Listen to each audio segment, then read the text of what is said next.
It's a new me, and we're live. Hey, everybody, we're live. It's Rachelle and Mel at Thrive O'Clock. How are you doing, Rachelle? I'm good. I wasn't sure if I was supposed to be here or if it was Michelle instead. Who knows why stuff comes out of my mouth? Michelle, I can't believe it. I've never called you Michelle before. But it's refreshing. It's good. So nobody's called me Renee in a while, so it's good. Mix it up. Don't jinx yourself. If you could change your name to anything, or when you were younger and you played house, what did you call yourself? Oh my gosh. I have no idea, but I know when I often would order takeout because like I would call in, I would say my name and then the variations that would be on the box, or if you make a reservation. So I would just always say Dana. I don't know why. And my middle name is Danae, and I don't know. So hey, there's Jillian. I don't know. As a kid, I was always called Rachel. Or they would. I do. Like if I call and I make a reservation or something, although it got me a couple of months ago, like this summer, we went to dinner and I walked in no, you had to call first. It was a local restaurant. You had to call first when you got there. And I gave them my name and they said, "Oh, didn't you cancel your reservation?" And my parents had just come back. And it was the first time that I was going out to dinner in like 3 months. I mean, I hadn't been anywhere. So I said, "No, I definitely did not cancel a reservation." Well, apparently there was a Dana who had canceled their reservation and they crossed 2 of them off, but they had my phone number, so they still had it. So from that day forward, when I make a reservation, I actually use my real name. So lesson learned. There you go. Stop. What name did you want? Incognito. Be proud of your name. When I was younger, I'm a product of the 80s, a complete proud product of the 80s. So when I played house, I was always Jennifer, Heather, or Sandy. Oh. Sandy as in like Grease? Okay. Yeah. What about Madonna? Were you ever Madonna or Cindy? Like Cindy No, I'm Lauper? Madonna now. That's now. Whenever I karaoke, I take Madonna on now. But yes, I wonder who our guest, like if he's trying to go incognito, I wonder what name he uses. Do you know? I don't know, but I'd be curious to find out. So we should bring him on and find out. All right, let's bring our guest up, Dr. Joe. How's it going? I'm totally kidding. I'm totally kidding.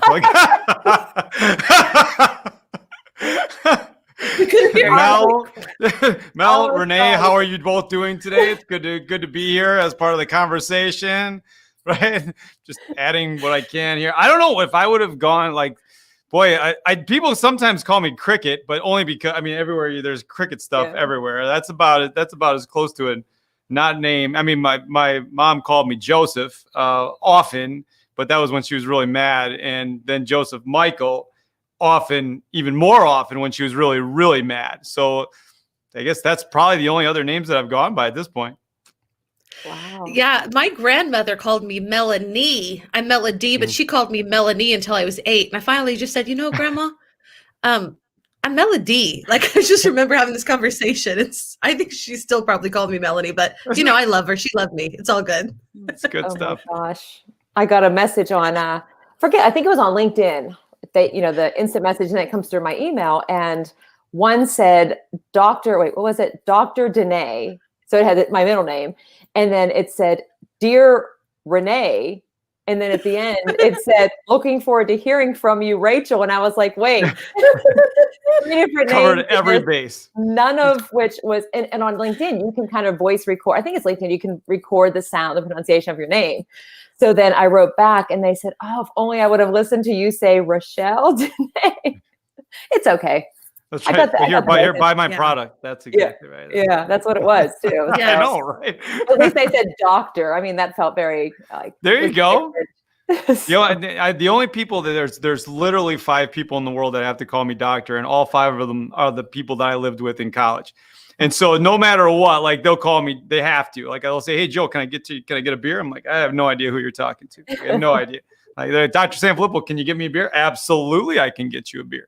Absolutely, but don't call me Joe." Everybody else is Joe, but those people are going to call me Dr. Sanfelippo. Well, you know what? This is my first time meeting you, and I'm going to call you Dr. Joe. Is that okay? Like, I'm just going to always call you Dr. Joe. I'm just going to call you Dr. Joe. Yeah, thank you for that. Thank you so much. Oh, there's Mary Ann. So Mary how's Ann. the weather? Are you in Wisconsin, Dr. Joe? I am. We are in northwest Wisconsin, hour and a half east of Minneapolis, St. Paul, on the good side. And today it's actually it's nice. It's like 40. So, it's good. Yesterday was 50, and it'll be 20 by the end of the weekend for sure. So it just kind of depends, but it's not awful yet. It was snowed a lot in October, and that was kind of a drag. But other than that, it worked out pretty well. I love seeing when you post on Facebook the snow. Yeah. And you're like, wait, what? Right. It's so dumb. I don't understand. I mean, it's like I have this. There's this. I don't know which one is worse right now, like snow or running. Both of them are so dumb that I can't decide which one I hate the most. But they're both bad. So right now it's just snow because I know it's coming. I don't like it. What if you go running in the snow? Do they negate? Well, that's just stupid. That's ridiculous. Why anybody would do that is unless you're being chased by something, and then you just don't have to be last. So at that point, you just move on. Right. Well, we see dumb people running around here all the time. Last Saturday, I don't know how mathy you all are. It was -0. And that is truth. I took a picture of my screen. It was -0. We went out and there were dumb people running still. I tell you, just like these crazy people running all over the place. In short. I want to know how you get to -0. Like, how does that happen? Like, aren't you like 0? Isn't that's either... It's like rounding. I think it's like a negative, like it's between -1 and 0. And so they just round up, I guess. Isn't that crazy? But I would rather it be -0 than -15. So I'll take that any day. It was and that's coming. That's coming our way. I mean, it'll be -40 for a week at a time without question with the wind chill. So for sure. I think that Wisconsin is way worse than Alaska. I've said that for years, just saying. Mm-hmm. Yeah, thanks for that. That's good. Yes. Well, congratulations too on your 2019 National Superintendent of the Year. That's pretty incredible. Now you have to really work it. Yeah. I don't know. It's like they judged it on height, and I was against like the most on earth, so it worked out all right. The most on earth. It's nice. It's a nice honor for the community. The people around here do some incredible things, and we're just very, very blessed to be in a community that values kids and values schools. And, I have nothing but great things to say about these people. So if we can just be really loud about that, then it kind of changes the conversation about what happens in this space. So. Awesome. Yes. And something that when I was kind of looking you up, I'm not trying to humble you or anything because I think you are totally legit. But when I was looking to see, because I needed to know who you were, Rachelle, she knew that you were awesome. And I was like, he's awesome. I went and checked out all your stuff. And I listened to your last live video where you were talking about, taking a break and taking things off the plates of educators. And I was like, oh my gosh, you're incredible. So I want to know what's bringing you joy and how are you breaking away? And I also want to ask everybody who's watching, how are you, breaking away from everything and what is bringing you joy? If we can go that direction, if you don't mind. Absolutely. The first thing I think about that whole, the whole walk stuff and everything, the idea that we have to keep in mind is that a lot of times inadvertently, we as leaders put this, this almost like umbrella on our people, not knowing that we do it by, saying, okay, we're going to give you a break, but then at the same time, emailing them throughout the course of the break or, just take a break, take some time for you. But then all of a sudden they get a bunch of messages from us saying, just so you have it when you come back. And when we do that, we essentially just say to them, well, you're really not on break. So go deal with it and make sure you respond to me at some point. And I think that the thing that we need to do as leaders a lot better is really take a step back and model what it looks like to take a break. And so for us to say to our staff, you're not going to hear from us for a week. Do whatever you're going to do. If you email me, you're not getting anything back in a week. And just because I didn't want them to get into that, mentality that they can get an answer right away, or they're going to need to give me an answer right away. So it was good. It was tough for me because, you just want to say, hey, how you doing? How are things going? And I promised them I wasn't going to say anything. So I just kind of backed away from that. So I think the thing that brings me the most joy right now, we have kids in school, and that obviously brings me the most joy to see adults working with kids. But the idea that we have to keep in mind in that regard is how can we create these moments where that joy gets placed not only for the 2 people who are in it or the small group that was in it, but how can we move that joy to the masses so they know and understand the great things that are happening in our space. So I think the biggest joy that I have is to watch kids and teachers and what they're doing on a daily basis and just know the impact that they're having. And if we can get those stories to the world, we're going to be in a much better place. Yeah. I love catching those on Saturdays. You're walk in and just the message. And the one that Melody was talking about from last weekend, Melody, I get so excited when I see the views of how many people watched our live shows. I'm like, all right, it's 1,000, just especially because people we have on, and the message that they're always sharing so many, but like that one with Joe from last week, it had, when I last looked, it was like over 40,000 views. And I just think how amazing that short message is exactly what educators need to hear. Like, it's okay to take a break, even though we feel like, nope, can't take a break because there's too much going on. Like, we have to, and this absolutely. It's so hard to do. But I don't know.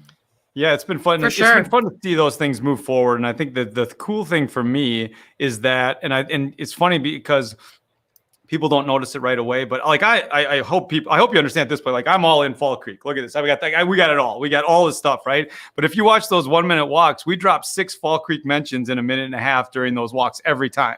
Every single time there's 6 mentions of Fall Creek, either me saying Fall Creek or walking by my license plate that says Go Cricket, or the door that has a Go Cricket sign, or the fence that's got a Go Cricket sign, or the other sign around the corner of the school, or me just saying Go Crickets at the end. Like, all of those things keep bringing the focus back to the people in this building.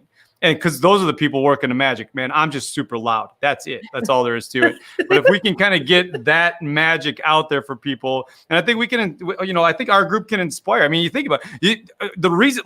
This is ridiculous, right? Like, you're talking to me right now. I'm in a school district of 850 kids in Northwest Wisconsin. There's no reason that you should be talking to me right now. But the reason that we get to talk about what we do is because we talk about what we do.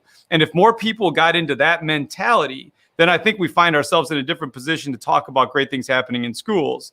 Because if we do that, that's how things change. It's not just like, we have great things. You should see it. They're awesome. Well, show it. Let's figure out how to do it. Yeah, I love that. And Jillian says, celebrating the little moments that end up bringing the smiles and laughter, encouraging the growth. She's so amazing. I love following her too.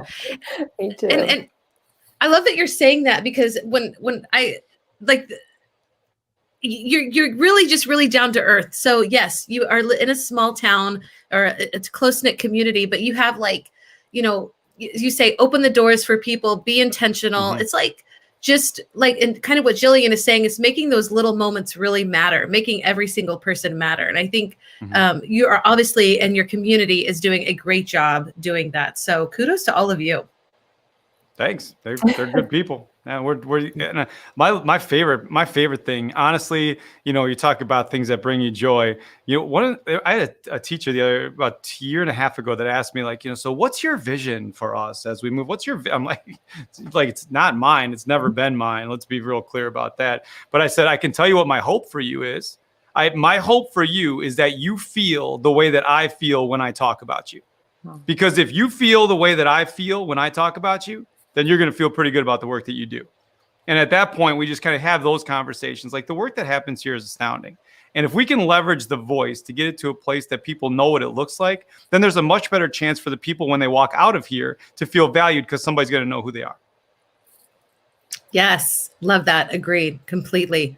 I mean, we all want to be noticed. I think that's great. Yeah. Rachelle, am I going to have to put my listening lips on? Why? I feel like I'm hogging the conversation. You know what I'm going to do. Well, no, you don't have to put the lips on, but it's contagious. Joe doesn't know about my lips. Yeah. Oh God, yeah, that's it. Yeah, no, you should have been here the day she had on the whole unicorn head, and I don't even know what else. You never know what to expect, but it is like hearing you speak. You came to Hershey and spoke at our state conference. Mm-hmm. Can't remember when that was now. Probably two or so years ago. Yeah, and just as soon as you take the stage, I mean, even just talking with you now, if anybody's people are watching, of course, because they're adding in comments, but it's contagious. Like, you can feel your passion for what you do and your excitement for it. But you're so real with your messages, and you're humorous too. So that's always a plus. But I love seeing those, videos of yours pop up on Saturdays and love sharing them too. And you see the comments and people making connections. And you're right. Like if we're not telling our stories and making those connections, I mean, like, how can we connect? I mean, I would never get to talk to Melody had it not been for connecting through Twitter and to keep the conversation going. In the way that the world is right now, where we're totally isolated and, in Pennsylvania, everything's shut down, so you can't go anywhere.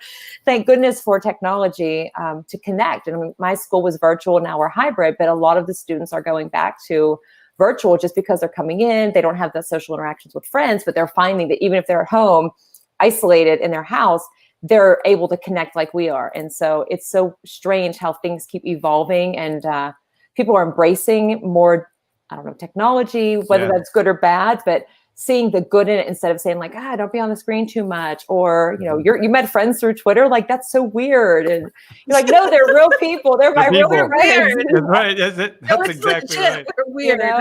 And I'm thankful because like having these every, twice a week with Melody or whoever, if we do these meetings, it doesn't make it feel like, wow, it's seriously been almost a year since I've seen my friends, like that makes it hard.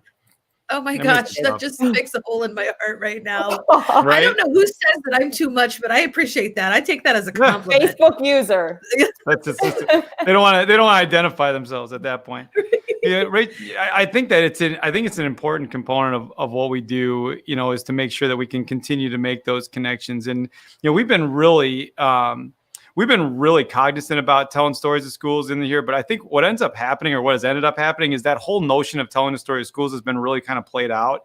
And the thing about it is and the reason is this, because when you say that we need to tell the story of our school, when I say that we need to tell the story of our school, it's great that we're going to tell the story of our school. But if I go out and tell the story of a second grade classroom right now on our football field with nobody there, I get a sore throat and nobody hears about the great things happening. The thing that we have to consider about telling the story of schools is really how are we going to impact the leveraging opportunities that come with telling that story? Where are we going to make sure that those stories are told? Like, how are we leveraging the ideas? Like, in Wisconsin, I know on Sunday, everybody from 12 to 3 is watching a Packer game, right? I know when the Packer game goes to commercial, people go to their fridge, they go to the bathroom, and they go to their phone.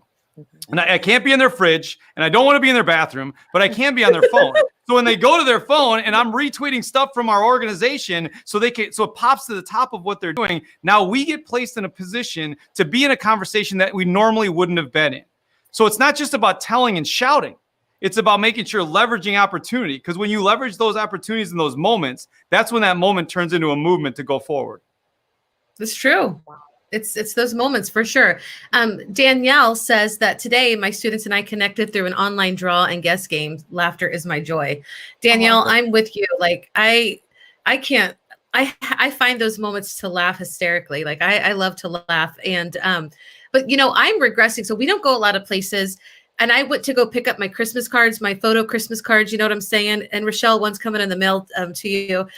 But the lady at the Walgreens counter, I was just like trying to talk her head off. I was like a real life person to talk to. It just was amazing. And I felt like, but I feel like my skills are not that great anymore. Even sometimes here, I just feel like I talk too much. I mean, I think the isolation is definitely getting to a lot of us in different ways, but people are making funny comments. This is so funny. People watch football. Yes, that person must be in Texas or something like that. What'd you say, in Texas? That person must be in Texas or something like that. Yeah. They don't watch it there anymore, apparently. Yeah, for real. And so this might be Amanda. We're doing a virtual reality Ginger. This is definitely Amanda. Yeah, definitely we would have done this in person, but we still get to, but instead of candy with code. That's really cool. That is cool. Yeah. That's good. That's good. How did you guys celebrate coding this week and computer science? Did you do anything cool? I'm sorry, I wasn't planning on that, but it was this week. Yeah, we didn't practice that, Melody. It's not on my script. It's not on my script. Not that there ever is a script. I mean, if there ever was one, we put it in the shredder before we started. I did actually with my 8th grade STEAM course. We're using CodeSpaces to do some augmented virtual reality and doing some coding. So today we were looking at all kinds of different types of coding, and I was trying to get them to do some coding. Even on the code.org site, there was a create your own dance party, and there's, Justin Bieber and Selena Gomez and other people I don't really know, but they had a time to go and create something. So it was pretty cool. That is cool. I barely know I barely know Justin Bieber and Selena Gomez. I'm just totally out of that. Oh, Jennifer says, I was going to say a script. Right. No, we know it's all conversation. We're off script. This is great. So we are getting closer to the time. It is now our sweet and sour. And this is where we, at 5 o'clock, we talk about the good things that happened this week and some of the things that weren't so great. And so I don't know who wants to go first, and anybody, wherever you're watching, whether it's Twitter, YouTube, or Facebook, we'd love to hear from you also. We'll start with the sweet, of course. And so what's been happening this week that is really great and you want to celebrate, or you just laughed, whatever. You guys go ahead. Go ahead, Sean. All right, I'll go first. Here's my sweet. I got to read this book to Melissa Hayes's second grade class with a mystery Skype on, Wednesday. And they were unbelievable in the Zoom meeting. They're just like, the adults can't figure out to mute, unmute, to do screenshots or anything. And these kids had screenshotted me, and I was the background for half of them. So there's me in my chair behind all the little second graders, right? There's Rachelle up here and there's Rachelle over here reading the book. But it's a Spanish book, actually. So I read half in English, half in Spanish, and read it to them. And they were trying to guess, my location. And I said, well, I'm in the same time zone as you. And my state has a lot of letters in it. And they were really good. And the one little girl, her name was Alice, she later on said, okay, it's Pennsylvania, and here's the 3 reasons why. And she went through logically. And I thought, oh my gosh, that's amazing. Second graders. But what Melissa had them do was then take a Zoom snap. So after we did the mystery Skype and after I read the book, they asked me a bunch of different questions like foods, animals, and whatever. And then they put together, me reading, and then they got pictures to represent what I was interested in, all about me. And they sent it to me. And I just thought that made my entire year. I mean, yes. Day, week, but it was so much fun. But I said, I don't know how I feel about them screenshotting and using me as the background, but whatever. I'm just curious, and don't take this the wrong way, but did they put cats in there at all? Oh yeah. Okay, good. And there was a cat in the book too. It was very cute. So that's my sweet. Nice. Jennifer says that her sweet is, my classroom game is going so well. We have so much fun. We have an Among Us theme for our weekly game. That's really cool, Jennifer. And I think this is Amanda. She says her sweet, our kids are making, oh yes, it is for sure, #food saga stories and have come up with amazing stories. Her favorite is the marshmallow accused of witchcraft. It's going to be burned at the stake. Yikes. Toasted at the stake. Jillian says her sweet has made an amazing breakthrough with her shyest, quietest student. She brought seashells to school to show me after reading her book. Her sour kids are beyond squirrely and ready for a break. Yes. Yeah. Yes. All right, so what's your sweet? So I think I have a bunch of them this week. I love, every day I take my daughter to gymnastics and pick her up. And so that half hour of undivided attention with her has been really fun. I think that happens every week. But in terms of school, every day when adults get here, when our staff gets here, they have to fill in a self-certified thing. And just to say that they can be here and they're COVID-free and that kind of thing. And so we have this form that they have to fill out. And when they hit submit, there's a screen that pops up, and we've put in one interesting fact about each of their colleagues. So then when they push submit, an interesting fact about one of their colleagues pops up so they can get to learn their colleagues a little bit more. And then at the end of the week, we do a contest where I'll make an all call to everybody in the building and say, all right, 7th caller, let's call it in and tell me who the blah, blah, blah, blah, blah is. And so I love just the excitement for those last couple minutes. And there's so much energy that happened in literally 30 seconds. Be the 8th caller to my office and tell me who this person is or whatever. And you would have thought for a $15 gift card that we were just buying them a car or something like that. They're so excited. So I think that's the biggest piece of what we do. And it's been fun to watch them get really excited about that stuff. Just the interaction in ways that are monotonous tasks that can get treated a little differently. Yeah. I think that those are super fun moments. And when you said caller 8, that reminds me of the 80s when we used to call the radio station all the time. So you're giving them that. You're giving them that little piece of the 80s. I respect that. We do what we can, Melody. We do what we can. Yes. Yes. My suite would be, I got to do another career day for a school in Fort Worth, and it was so fun because they just couldn't get over that I don't live in a place where Whataburger is or there's no Chick-fil-A. And so that was really fun, and just connecting with them and reading my story with them. It was really cool to be. I just love talking with kids. They're amazing. So that was my suite. Jennifer's going to start us off with a sour. Jillian kind of did. She talked about break, but Jennifer says her sour was, I was possibly exposed to COVID-19, which breaks, so much fear and worry. Okay, Jennifer, we're going to be praying for you for sure. Definitely brings, she says. So yes, that is scary. Yes. Wow. Well, what about how do you go from sour? That's a pretty big sour. I'm sorry, Jennifer. Oh, yeah, it's scary. I mean, that's like in Pennsylvania now, starting tonight, there's a lot of the businesses are shutting down, restaurants, you name it. And my sour is just, I feel bad for all of the businesses at this time of the year, where the servers and the restaurants and everybody that are counting on this time of the year for providing for their family. And it's like, you just find that out. And so I just feel bad for anybody who's struggling right now. I mean, we're all struggling, but some of them are just, it makes you really have perspective of like what you're going through, what others are going through too. So for sure. Yeah, sure. my sour honestly is that our people are burned out, and I feel so bad for. They are doing such incredible work, and they come here, and I know that they're frustrated. But when kids are in front of them, there's not a child in this district that would feel like they're frustrated or that they're they're sad or they're scared. None of them would, because of the way that they handle the situation. But I still feel bad that they're just, I know that they're spent, and I know they need some time off. So the more that we can do to help them, the better. But even as much as we want to do for them, it's still not enough for them to feel, I believe, like they're back to neutral. So yeah, that's a pretty big sour. It is. Amanda says her sour is having to do she's making a book, and her certain monolith trademarked a squiggle. So good luck on that squiggle, Amanda. I would say I'm so real. Everything is shut down here too. We did go out a little bit last night to do some birthday shopping. I have 2 kids with birthdays tomorrow, and we wanted to make sure that we had everything. Or maybe it was Christmas shopping. I don't know. Like December is such a crazy. And we drove by the movie theater, and it just hit me a little bit harder that, I don't even think that it's going to come back when it does, because I think that that movie franchise is completely gone. They've gone bust. And that's the one that we frequented as a family the most. And it just made me sad. And I was kind of having fun. It was good to get away from the house for just a little bit. Even just being in the car and eating in the car with my husband. But then just the reality of like, I was just praying like, God, I just really, really need this virus. I mean, all of us do.